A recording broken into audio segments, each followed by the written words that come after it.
vedare tinokuchingamidzai zvekare kune chimwe chirongwa pano paZim Facebook Secrets and Confessions. Tadzoka zvekare nemamwe mamessages. Regedzai tibva tapinda mumamessages edu atadzoka takakubatirai. Message yedu yekutanga yakamira sekudai so. Hanzi makadi zvenyu mukomanashi, can you please post my own story? Makavika uchitupa changu. Zita rangu ndinoitwa Tendai, not his real name. Uye zvekare ndiri murume uyo ane makore 24 years ekuberekwa. Mukomanashi inini ndiri kugarawo naMbuya gogo avo vainge vari mukadzi wasekuru. Sekuru vainge vari hanzvadzi yaamai vangu. So inini naMbuya we are thinking of moving to South Africa. Nekuda kwekuti tinotosika tose bonde tatova nenguva zvinhu izvi tichizviita. Ende ivo vanoti dai ndaikwanisa kukupa mwana, ndinoda kuti ndige ndichikuzvarira mwana kuitira kuti kana ndikazotorwa nenguva uzosara uchindirangarira mudiwa wangu nekuti ndinokuda. Saka we are now thinking of moving to South Africa because ndokunyika kwekuti tinokwanisa kuzonyatsokuenjoya rudo rwedu takapombonoka, because semuno muZimbabwe hatikwanise kuti tinge tichiita zvimwe zvinhu zvatinotarisira kuti dai tadai sevanhu vanodanana, nekuti vanhu vanokwanisa kuzotibvunza kuti ko zvamava kuita izvi zvimbori zvii. The reason as to why I am staying with her, it was because inini navo gogo ava tine rimwe secret mukomanashi rekuti rinototyisa kana kutotarisa. Like we did a deal, then ndokubva vazondikumbira kuti vainge vachida kuti ndinge ndichizovabatsira so that tinge tichizouraya sekuru murume wavo. We planned this mukomanashi kubva apo pandakatanga kugara navo gogo nasekuru. This was after ndapedza kunyora ma-O level exams angu. Saka ndakati ndapedza kunyora O level yangu ndipo apo pandakabva ndachizotanga kurara naMbuya. I was sleeping with my uncle's wife. At first mukomanashi taingoti maybe it was just something that was going to come to an end. We were just playing around until we became so serious zvekuti takazotonyura murudo nanhasi. We feel like we were meant for each other. She was created to be with me and I was created to be with her. So gogo mukomanashi, she was the one who suggested kuti ivo sekuru vangu vainge vachifana kuti vange vachizofa. Ipapo futi pandakanyora ma-O level exams angu vakatofonera vana mama vakabva vati vainge vachazotaura nasekuru so that sekuru vange vachizoya kuzonditora kumusha so that ndinge ndichizouya kuHarare. Nekuda kwekuti vakati muvillage ma-opportunities acho ainge ari mashoma. Kana ndainge ndichazouya kuHarare ndaikwanisa kuzoendawo kucollege ndonodzidzira mechanics. Inini hangu ndainge ndichida kuita an electrician. Kunyange zvikanzi tikazoenda kuSouth Africa I want to start my own company. So ivo sekuru vangu ava vaiva munhu ainge aine mari, vaiva nemari, and we can say that he was a man who had been blessed by God. Saka vainge vaine mamaini avo, vaiva nemamining claims kumberengwa uko uye zvekare nemushurugwi, but he was involved in a lot of gold buying and selling. And ivo mukomanashi, he was that type of a man wekuti vaiva futi nevakadzi vekuwanda. Saka vainge vasina nguva yekuti vange vachizofadzana nemukadzi wavo pabonde. And ivowo Mbuya munhu ane mari dzake, mukadzi uyu ane mari mukomanashi. How could I ever deny such a beautiful woman, as old as she is, but such an independent woman? Saka vane maprojects avo, vane maplots avo munzvimbo dzakasiyana siyana, uye zvekare vanoitawo zvekupfuwa huku dzedza dzemabroilers, and she has a lot of money uye zvekare she comes from a very wealthy family. So you can see where I am coming from kuti when I looked and when I calculated ndakationa kuti for me to secure my future ndaifanira kuti ndinge ndichiita izvo zvavainge vachida kuti ndinge ndichiita. When I started staying with my uncle, ivo sezvo vainge vari munhu aiva nemagirlfriends akawanda uye zvekare vachiita zvegold buying, gold selling, uye zvekare pane zvimwe zvinhu mamwe madhiri avainge vachiita anototyisa kana kutotaura out in the public. And vaigara vasipopamba nguva dzose, vakatomboita madhiri enyanga dzezvipembere.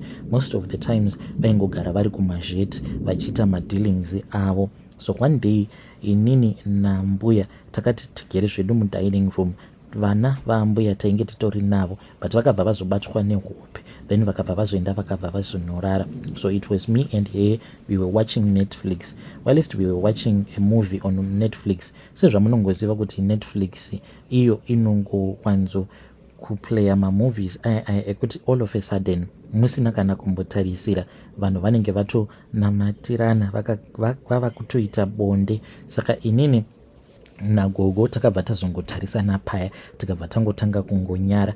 Uyo akazotora remote kuti ange achiita pause akashayikwa because tose tainge tongonyara, takaramba takangotarisana, vanhu vaya vagoti voita noise vachiita nabonde kudaro. Saka after movie rai rapera vakabva ati ndakunorara, neniwo ndikati ndava kunorara, asi taingotarisana tobva taseka.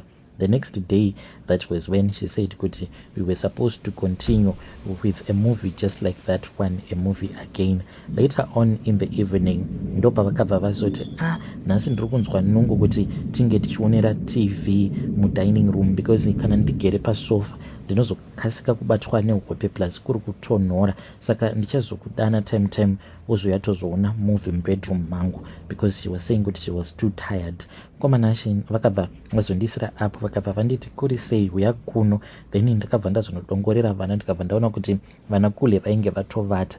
We then went into her bedroom and I started watching the TV with her. Vakabva vati nhai muzaya, kwausi wava kutotonorwa here, uya upinda mumachira kounogonyarei. Handiti unozviziva kuti sekuru vako, he is not going to be here, maybe tomorrow, even the day after that. Saka when I was now with her in bed, ndipo apo patakabva tazongotanga kungofila for each other, ndokubva tatanga kubatana paya, and then we slept together. Takarara tose usiku hwose. Then from that day takaramba tichingoita bonde. Zvino zvakazoitika ndezvekuti vakabva vazonditi bonde randainge ndakavapa ibonde rekuti she had never experienced something like that before, semunhu ainge akapindawo mumarriage asina kumboziva chinonzi munhurume. Saka she became addicted, nenu I became so addicted kwavari. Then one day vakati vakarara zvavo pachipfuva changu vachitambisa sikarudzi yangu, vainge vakatondibata panonaka chaipo, zvekuti ndakabva ndangobvumira zvose zvavainge vachindikumbira kuti ndinge ndichiita mudenga. Then vakabva vati she had been thinking about ending her husband's life. Ndakavhunduka mukoma, and since I was madly in love with her, like she was the first woman that I had ever been in love with. Saka ndakabva ndatya kuti nezvose zvavanondiita zviya pabonde kana ndikaramba, which means kuti she was going to stop giving it to me. Zvino ndichazotanga kunyenga kuti one, apa vasikanawo ndakangogarawo ndiri munhu wayo kuti ndinonyara nekutya vasikana. That was when I agreed to do whatever she wanted me to do. Whilst we were planning, initially ivo vainge vakati vaida kuti ndinge ndichizotoita zvokutouraya sekuru. Vakatombonditi munoenda mose pakunotenga gold paya, tobva tatsvaka matsotsi, then matsotsi obva auraya sekuru vako. But ndaitya mukoma. Vakazototi vaenda kutauni vakatodzoka vakabata banga iroro mukoma nashi rakandivhundutsa with the way that it was sharp, and vakatondidzidzisa vachitoti kana ukabaya munhu wakadai anokasika kufa, kana ukamubaya akadai anokwanisa kufa. Mukoma nashi ndakatora banga riya, but I was too scared to use it, and ivo naivo vainge vachitya mapurisa. Then ndopa vakabva vazonditora vakabva vati taifanira kuti tinge tichizoenda kune imwe n'anga. Zvedi takaenda kune imwe n'anga mukoma nashi. We drove from Harare tikaenda kuChipinge. Takazoti tavako kuChipinge kwekwe tikambogarapo pamba pasekuru vaya, takagara kwemazuva 2. Then ndokubva tazoitiswa dzimwe mhiko dzekuti some of them I don't even understand. Takauraya machongwe 2 uye zvekare tikapiwa imwe nyama mbishi tikadya. When we returned back manje, banga rere tainge tichingori naro iro ravainge vachida kuti ndinge ndichirishandisa pakubaya sekuru. So that was the same knife that I ended up using, but this time around hatina kuzviita panyama, but we did it spiritually. When we returned back, ndakabva ndazoudzwa kuti I was supposed to be in communication with my uncle. Saka ndainge ndava kungogara ndichingovabvunza kuti naisekuru ko muripi, ko kule muripi. whilst I'll be in communication with him, inini what I had to do was to ask him ndaifanira kuzoziva nguva dzekuti vanodzoka pamba, so that ndinge ndichizoenda panze ndobva ndazonochera, kana ndachera gomba ndobva ndazoisa banga riya nanhasi uno richiripo mukomanashi pagedhi banga iri. Like that is where I buried that knife. So mukomanashi, I had made sure kuti I had buried this knife when he would be coming back. PaWhatsApp ndaingogara ndichingotaura navo ndichingoti kule sei, always communicating with him. Ivo vaingoti muzukuru murudo, but vasingatozvizivi kuti muzukuru ainge atova nezvaainge akavarongera. Zvadaro mukomanashi vakabva vachizondiudza manje kule, vakabva vanditi muzukuru mahwani, ndakaneta wena, but I am thinking about my wife, saka I am returning back home. Vakabva vati he was driving from Kwekwe returning back to Harare. Ndo pandakabva ndakatora piki yangu iya, uye zvekare ndikabva ndamhanya ndikaenda kuna gogo, ndikabva ndavarakidza mamessages. Ivo gogo mukomanashi vakatotanga vatondikisa ndisati ndaenda kunoita mabasa aya erima. Ndokubva vanditi go well sweetheart and know that you are doing this for us. Ndokubva vatotanga kutondirakidza a beautiful body, and ndakabva ndawana simba, ndakabva ndatora maturusi angu aya ebasa. Then I went outside. It was late at night mukoma.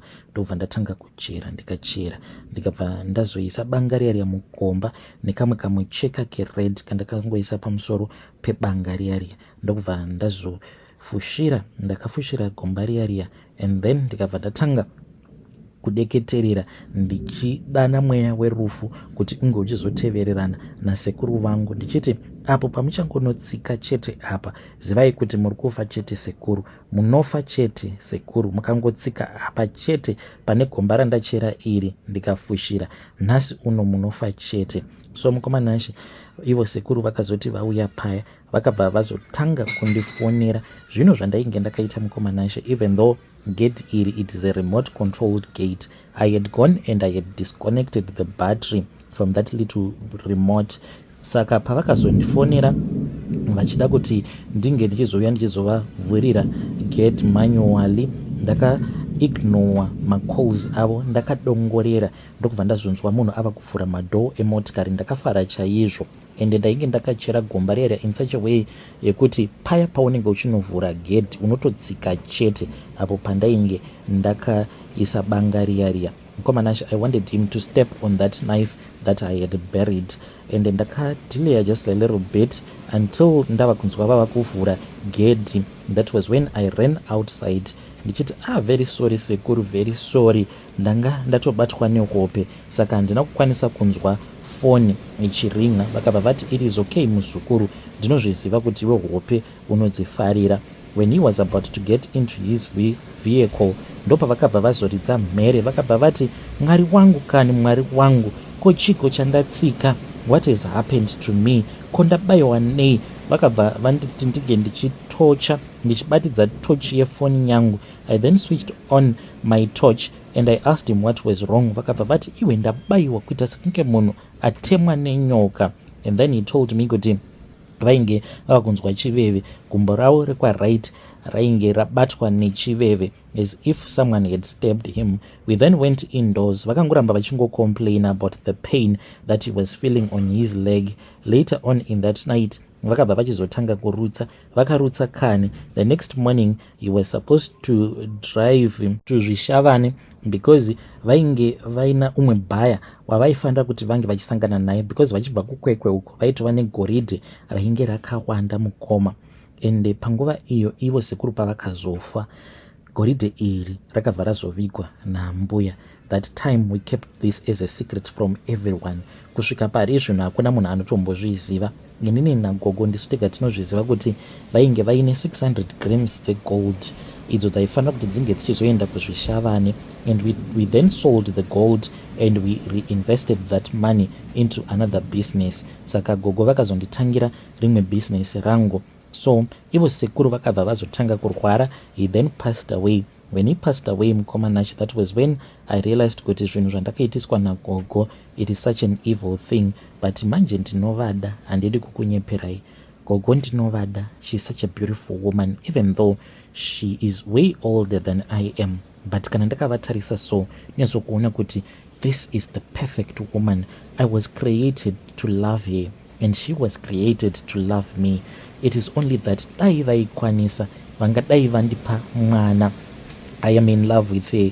She has told me kuti tinge tichienjoya rudo rwedu, if we can move to South Africa, and there are better medical facilities there, sezvo ivo vati kurei, hanzi tichazama kuti tinge tichienda to any fertility clinic, then tobva taona kuti tinokwanisa here kuzoti tinge tichizoita mwana through a surrogate. But handisi kuda mwana like noumwe mukadzi, ndokungoda kungoti kana kuri kunzi she is still able, they can harvest any of her remaining eggs from her womb, then tobva tazotsvaka a young beautiful South African woman uyo anofarirawo mari, so that we can give her as much money as she wants, as long as she has good genes, beautiful. That is the woman that I want, and South African as well. Then she gets to carry my baby, and then we pay her after that we will continue taking care of our child. Saka ndo zvandakaudzwa nagogo, but nyaya iripo ndeyekuti hanzi we are supposed to wait in line, but nekuda kwekuti tine mari we are thinking of skipping the queue. Ndiyo confession yangu iyo yandiinayo mukoma nash. Kana mukaposta nyaya yangu ndiziviseiwo, ndichange ndichizotevererawo mucomment section. I did it because I love her. Ei vedare ndo message iyo yandakatumidzirwa ichibva kune mwanakomana uyo. Zvakangooma hazvo veduwe, hanzi I did it because I love her. Strange things indeed they do happen in this world. Ngatizame kuti tinge tichitaura, tizame kutaura navo mukoma vedu ava mucomment section. Zvakangooma hazvo veduwe.